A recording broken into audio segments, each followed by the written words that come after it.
Attention! The case you are about to hear was concealed for decades. Before we begin, write in the comments where you are listening from and what time it is at this exact moment, because this story began at the exact same time. In the spring of 1907, a physician at a tuberculosis sanitarium in Haverhill, Massachusetts, began weighing dying patients at the precise moment of death. What he discovered, he claimed, would prove the existence of the human soul. But the scientific community rejected his findings, the church refused to comment, and the patients' families never spoke of it again. Dr. Duncan McDougall had been working at the Grove Hall Sanitarium for 11 years when he first conceived the experiment. He was 43 years old, unmarried, deeply religious, and obsessed with a single question: if the soul exists, does it have physical mass? The idea came to him during a night shift in February of 1901. A patient named Thomas Haverford was dying of advanced tuberculosis. McDougall sat beside the bed, watching the man's breathing slow. And in that moment, he later wrote in his journal, he observed something he could not explain. The body seemed to change, not visibly, but in some way he felt was measurable. He spent the next 6 years preparing. He consulted engineers. He corresponded with physicists in Boston and New York. He designed a specialized bed mounted on a platform scale sensitive to 1/10 of an ounce. The scale was calibrated weekly. The bed frame was reinforced steel, the mattress thin cotton. Everything was accounted for, everything was measured. In April of 1907, he received permission from the sanitarium director to conduct his experiment. The patients would be volunteers. All were in the final stages of tuberculosis. All had less than 4 hours to live. All had given what the records describe as informed consent, though the nature of that consent was never documented. The first subject was a man whose name appears in the records only as Patient A.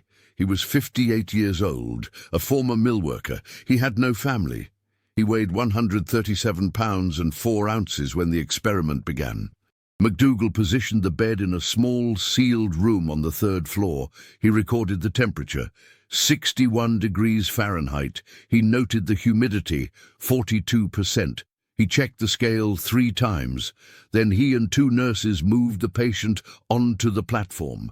The man's breathing was shallow. His eyes were closed. McDougall sat in a chair 6 feet away, notebook open, pocket watch in hand. He recorded every breath, every movement, every sound. At 3 hours and 40 minutes, the patient's breathing stopped. McDougall waited. He had prepared for this. He knew that death was not always immediate. He watched the chest. He checked for a pulse. Nothing. He noted the time in his journal. Then he looked at the scale. The needle had moved. The weight had decreased by 3/4 of an ounce. He checked the scale again. He examined the bed. He looked for any possible explanation. Moisture loss, air displacement, mechanical error. But the scale remained steady. The weight loss was real, and it had occurred at the exact moment of death. He waited 15 minutes. The weight did not change. He recorded the findings. Then he removed the body and prepared for the second subject. Patient B arrived 2 days later, a woman aged 62, also tuberculosis, also in the final hours. The procedure was identical, the room, the temperature, the calibration, everything the same. This time, the weight loss was 1/2 ounce. McDougall repeated the experiment 4 more times over the next 3 months. The results varied. 3/4 of an ounce, 1/2 ounce, 1 ounce. The amounts were different, but the pattern was consistent. At the moment of death, each patient lost a measurable amount of weight. But what happened next changed everything. McDougall decided to conduct a control experiment. If the soul had mass, he reasoned, then animals, believed by the church to lack souls, should show no weight loss at death.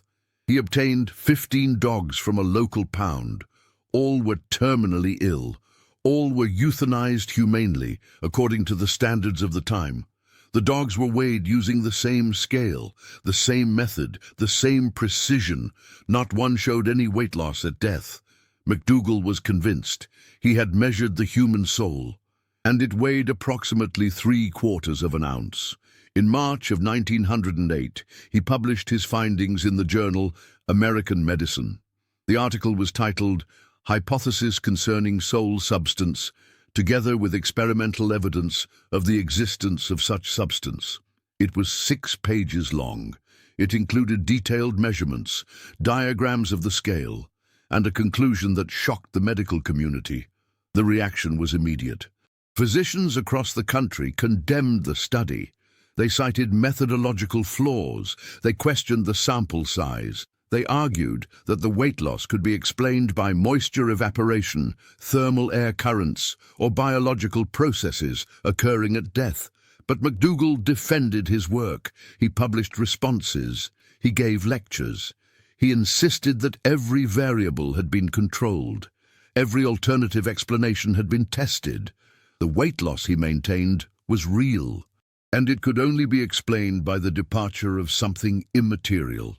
The church remained silent. Some priests privately expressed support. Others called the experiment blasphemous, but no official statement was ever issued. The Vatican, when asked, declined to comment. The Archbishop of Boston said only that matters of the soul were beyond the scope of empirical science. And then something strange happened. In June of 1908, McDougall received a letter. It was postmarked from Philadelphia. The sender's name was illegible. The letter was handwritten. It was brief. It read, "Dr. McDougall, I know what you measured, but it was not the soul. Please stop your experiments. There are things that should not be weighed." McDougall never mentioned the letter publicly, but a notation appears in his journal dated June 14, 1908. It says only, "Received correspondence of a disturbing nature. Must consider implications." He conducted no further experiments. For the next 3 years, McDougall attempted to refine his methods. He designed new equipment. He consulted with engineers at Harvard. He wrote to colleagues in Europe. But he never repeated the weighing of dying humans. In 1911, he published a second article, this time in the journal American Medicine again. The article was titled The Soul, Hypothesis Concerning Soul Substance and Experimental Evidence of the Existence of Such Substance. It was a revision of his earlier work, but the conclusions were more cautious, more ambiguous. He wrote, "The results suggest the loss of substance at death. Whether this substance is the soul or some other unknown biological phenomenon remains to be determined." The scientific community dismissed the article. The church ignored it, and McDougall's colleagues at the sanitarium began to distance themselves from him. But the patients remembered. In 1912, a former nurse at Grove Hall Sanitarium gave an interview to a reporter from the Boston Globe. She spoke on the condition of anonymity. She said that several patients had asked to be weighed before they died. They believed, she said, that the experiment gave their deaths meaning, that it proved they would continue to exist. She also said that Dr. McDougall had conducted more experiments than he publicly admitted, that there were other subjects, other measurements, other results that were never published. When the reporter contacted McDougall for comment, the doctor refused to speak. He sent a brief written statement. It said only, "My published work contains all findings relevant to scientific inquiry." The reporter pressed further. He asked about the anonymous letter. He asked about the additional experiments. He asked why McDougall had stopped. McDougall's response was a single sentence: "Some questions are better left unanswered." In 1915, Dr. Duncan McDougall retired from medical practice. He moved to a small farmhouse outside Haverhill. He lived alone.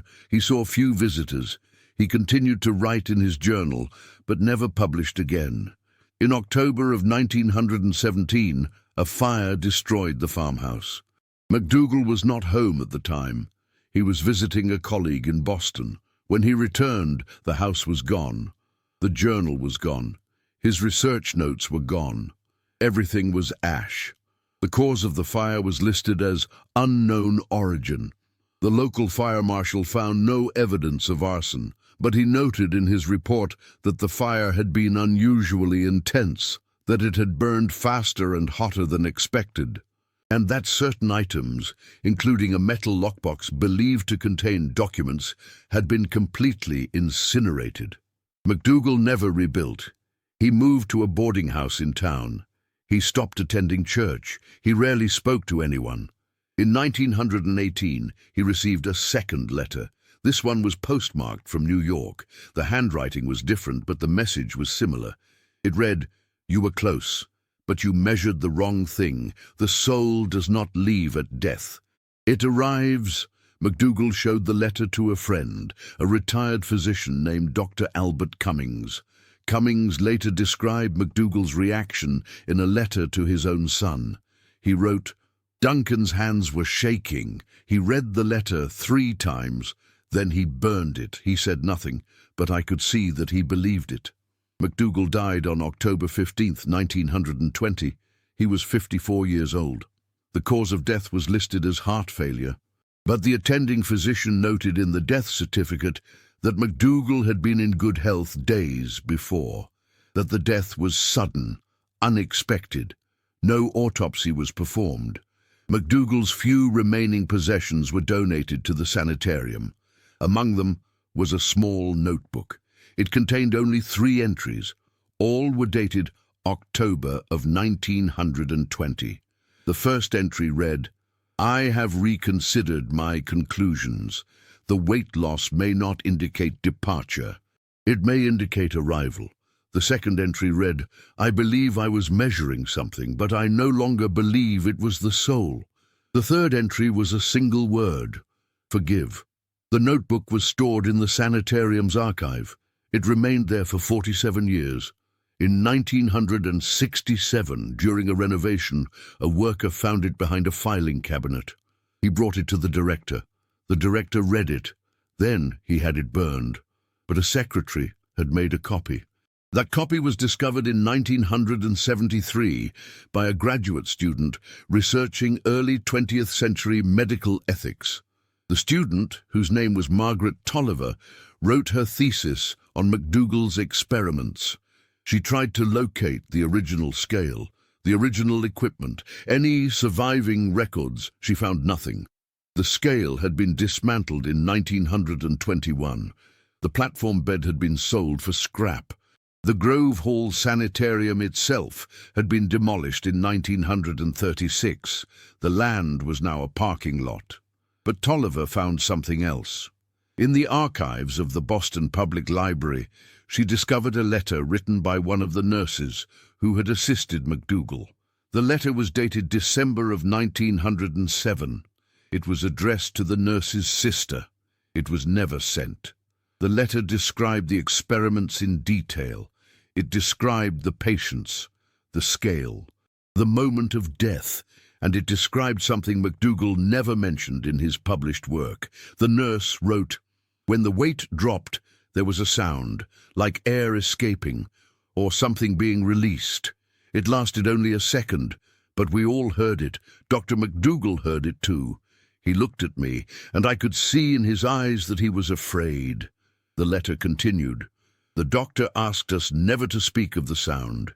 He said it was a mechanical anomaly, but I do not believe that. I believe we heard something leave, or perhaps something arrive."